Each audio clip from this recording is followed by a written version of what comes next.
Hello friends, welcome to my YouTube channel. Friends, DDA special housing scheme 2021 की अपनी series को हम आगे बढ़ाते हुए आज हम ईडब्ल्यूएस कैटेगरी के ईडब्ल्यूएस फ्लैट्स का एनालिसिस करेंगे।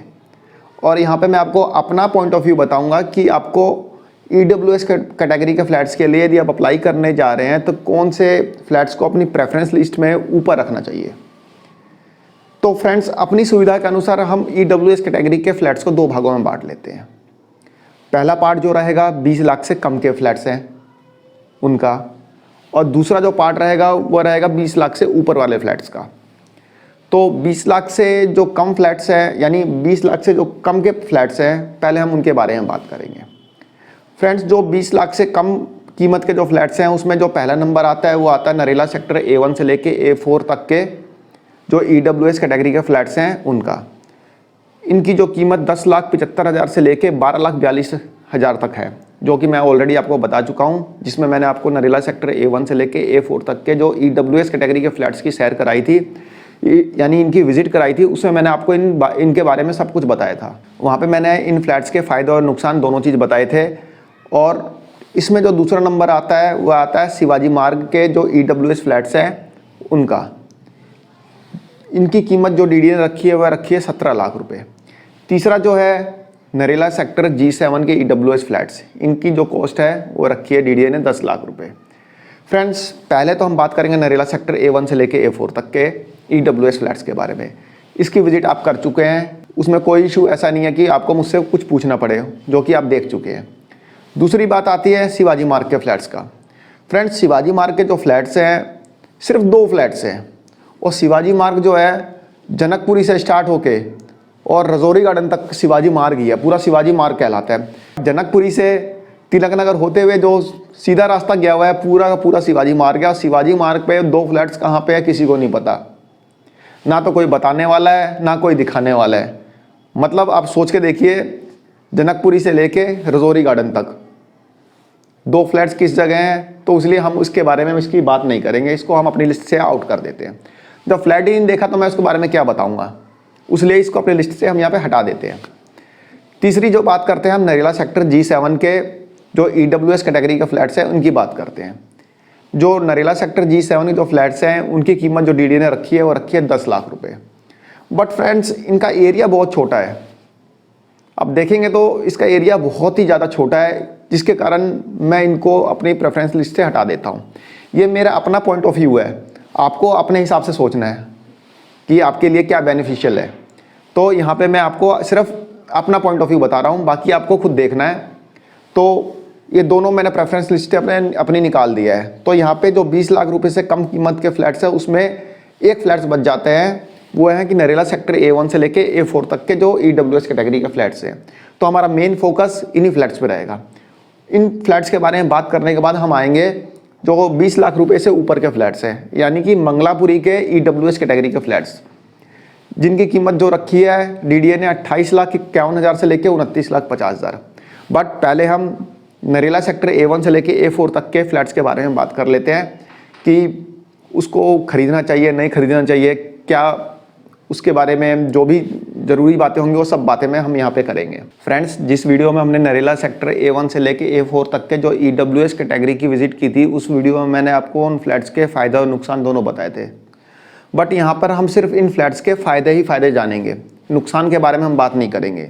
यदि इसके डिसएडवांटेजेस को आपको जानना है तो आप नरेला सेक्टर A1 से लेके A4 तक के विजिट वाली जो मेरी वीडियो थी उसको आप जाके देख सकते हैं। प्लेलिस्ट में, डीडीए की प्लेलिस्ट में वीडियो पड़ी हुई आप देख सकते हैं। अब बात करते हैं इन फ्लैट्स के फ़ायदे। फ्रेंड्स, जब भी कोई इंडिविजुअल या कोई भी व्यक्ति कोई फ्लैट्स खरीदता है तो उसके 2 पर्पज़ होते हैं। अकॉर्डिंग टू मी सिर्फ 2 पर्पज़ होते हैं। पहला पर्पज़ होता है वह खुद के रहने के लिए ले रहा है, दूसरा पर्पज़ होता है फ्यूचर इन्वेस्टमेंट के लिए ले रहा है।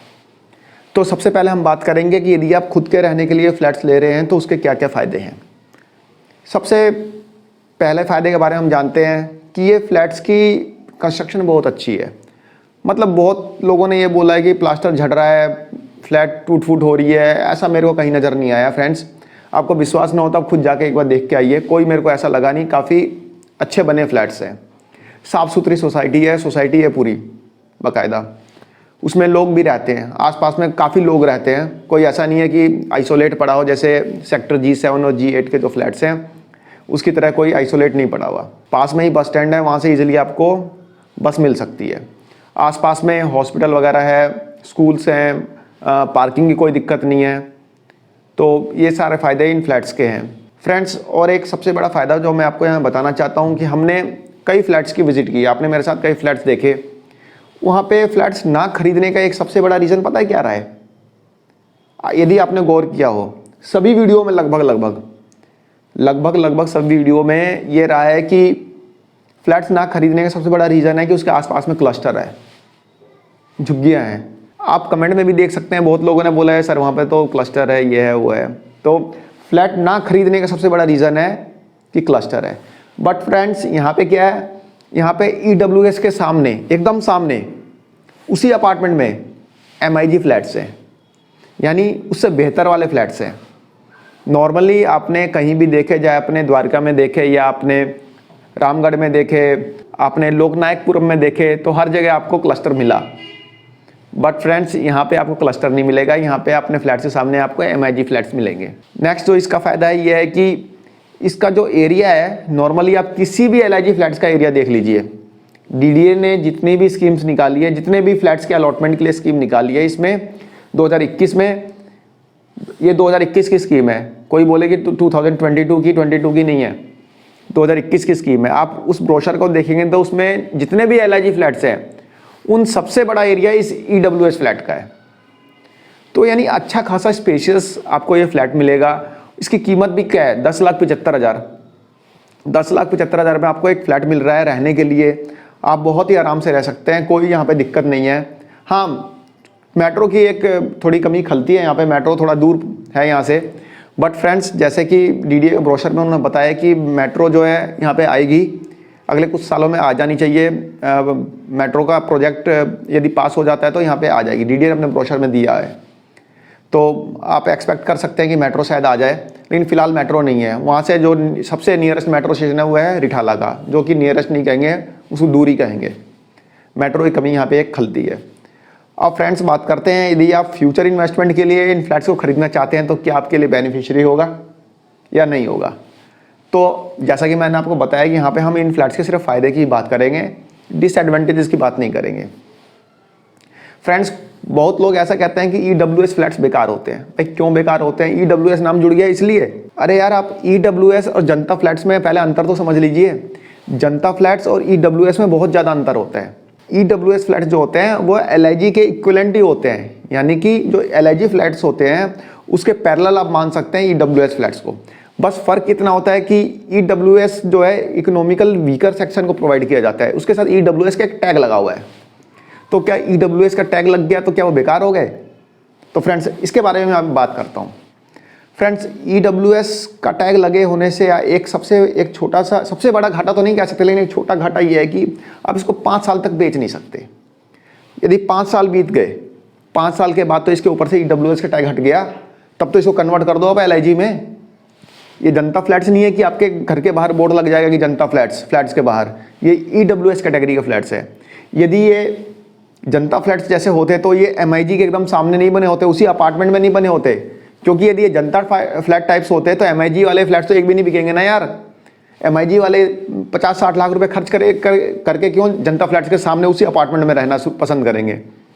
तो आप इसको जनता फ्लैट से मत कंपेयर करिएगा। EWS एक अलग ही कैटेगरी है, ये सिर्फ DDA जो है इकोनॉमिकल वीकर सेक्शन के लिए प्रोवाइड कर रहा है, जो कि 5 साल बाद इसका भी टैग हट जाएगा EWS का। उसके बाद इसको आप कन्वर्ट कर लीजिए ना LIG में, मान सकते हैं आप LIG। सिर्फ आपको पता है ना EWS है, लेकिन एक्चुअल में वो 5 साल बाद LIG में कन्वर्ट हो जाएगा। अब फ्रेंड्स इन फ्लैट्स का एक इंटरेस्टिंग सा कैलकुलेशन बता रहा हूँ। फ्रेंड्स आपने मान लीजिए फ्लैट में 10,75,000 रुपये लगा के इन फ्लैट्स को खरीद लिया। कितने लगाए? 10,75,000 रुपये। मान लीजिए 11 लाख 12 लाख रुपये लगाए, इन फ्लैट्स को खरीद लिया, और 5 साल बाद इनकी कीमत पता है कितनी हो जाएगी? 22 लाख रुपये। आप बोलेंगे पागल हो गया, 5 साल बाद बता रहे हैं कि 22 लाख रुपये हो जाएगी, ऐसे कैसे हो जाएगा? अरे यार मैं थोड़े कह रहा हूँ, मैं नहीं कह रहा, ये तो कौन कह रहा है? ये DDA कह रहा है। ये डीडीए का ब्रोशर कह रहा है, आप ध्यान से देखिए, उसमें मैं बताता हूँ क्या यहाँ पे लिखा है। यदि आप गौर से देखेंगे डीडीए का ब्रोशर को, तो आपको मैं एक कंपैरिजन दिखाता हूँ। फ्रेंड्स, डीडीए ने सेक्टर G7 G8 के जो अपने फ्लैट्स निकाले हैं वो सारे के सारे LIG फ्लैट्स हैं।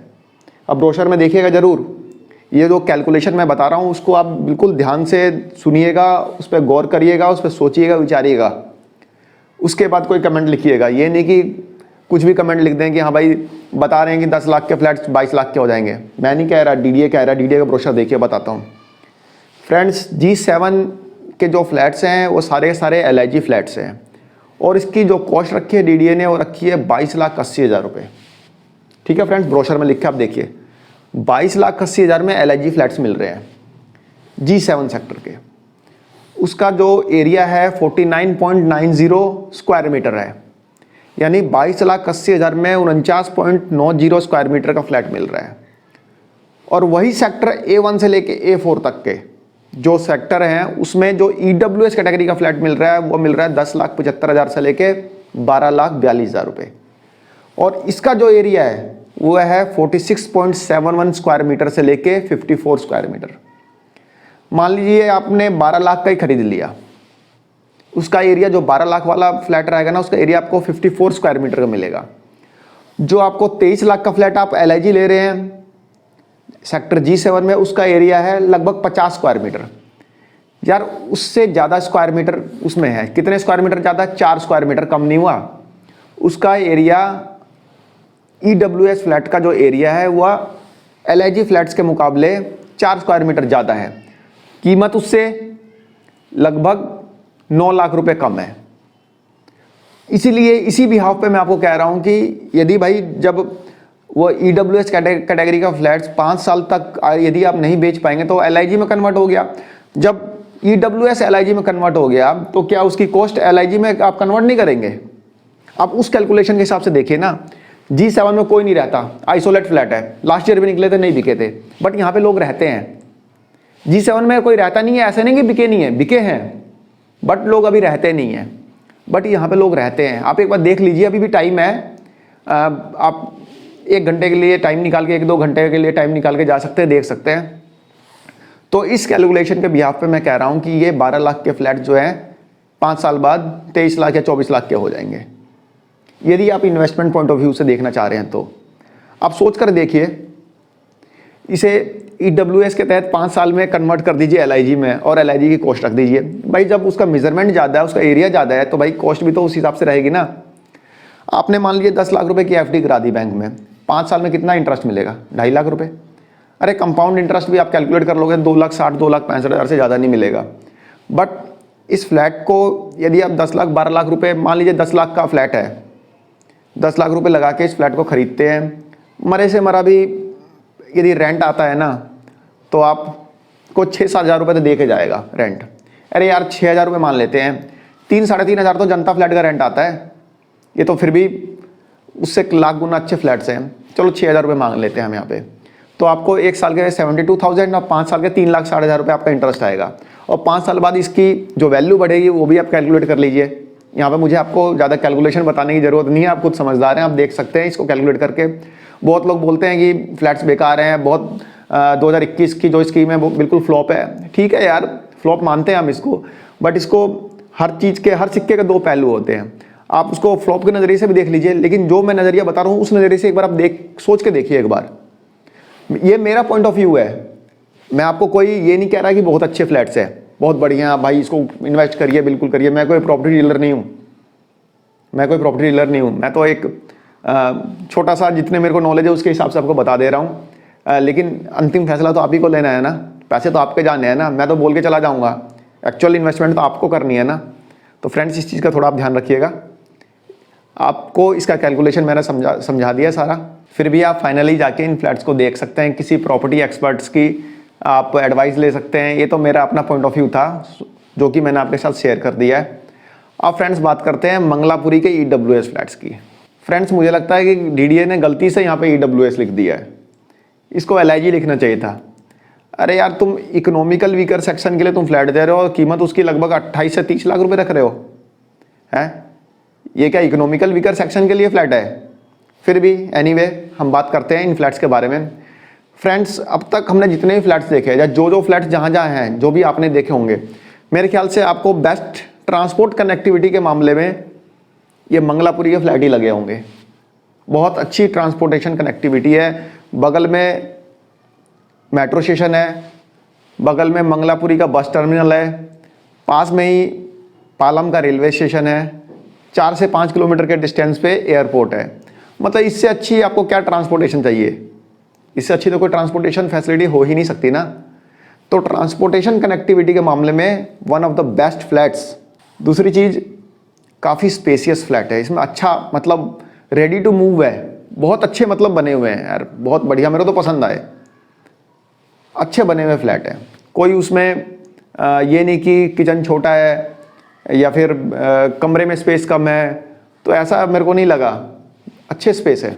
तीसरी चीज़, वहाँ पे आसपास मार्केट्स वगैरह की कोई दिक्कत नहीं है, सब कुछ है, सब कुछ, एवरीथिंग जो भी आप चाहते हैं हर चीज़ वहाँ पे मिलेगा। काफ़ी अच्छा है। जैसा कि मैंने आपको वहाँ पे आसपास की लोकेशन भी आपको दिखाई थी, बैंक्स हो गए, जिम हो गए, स्पा हो गए, सैलून हो गए, हर चीज़, सब चीज़, मार्केट हो गए, मॉल हो गए, आसपास आपको हर चीज़ मिल जाएगा। कोई द्वारका उसे टच करता है ना यार, जो द्वारका में है वो तो समझ लो मंगलापुरी है ही ना, क्योंकि आप ब्रोशर में भी देखेंगे ना, मंगलापुरी कोमा द्वारका लिख रखा है। तो इस हिसाब से फ्लैट बहुत अच्छे हैं। सिर्फ थोड़ी सी दिक्कत जो वहाँ पे है ना, बैक साइड में जो क्लस्टर है, यदि थोड़ा सा मतलब वो इशू थोड़ा सा दिमाग में खटक जाता है। अदरवाइज फ्लैट जो है one of the best flats है। कीमत मानता हूँ कि बहुत ज़्यादा है, बट फ्रेंड्स यदि वहाँ पे थोड़ा सा क्लस्टर ना हो ना, तो उसकी कीमत 30 लाख रुपए भी ना उसकी वर्थ है। फिर भी मेरे को मार्केट प्राइस का वहाँ का नहीं पता, कि वहाँ पे ऐसा कोई मिला नहीं जिससे मैं पूछ सकूँ मार्केट प्राइस। फिर भी आप किसी प्रॉपर्टी एक्सपर्ट की एडवाइस लेके उसको भी अपनी प्रेफरेंस लिस्ट में रख सकते हैं। तो फ्रेंड्स, ये था थोड़ा हमारा EWS कैटेगरी के फ्लैट्स के बारे में, ये मेरा अपना रिव्यू। आशा करता हूँ आपको पसंद आया होगा। धन्यवाद, नमस्कार।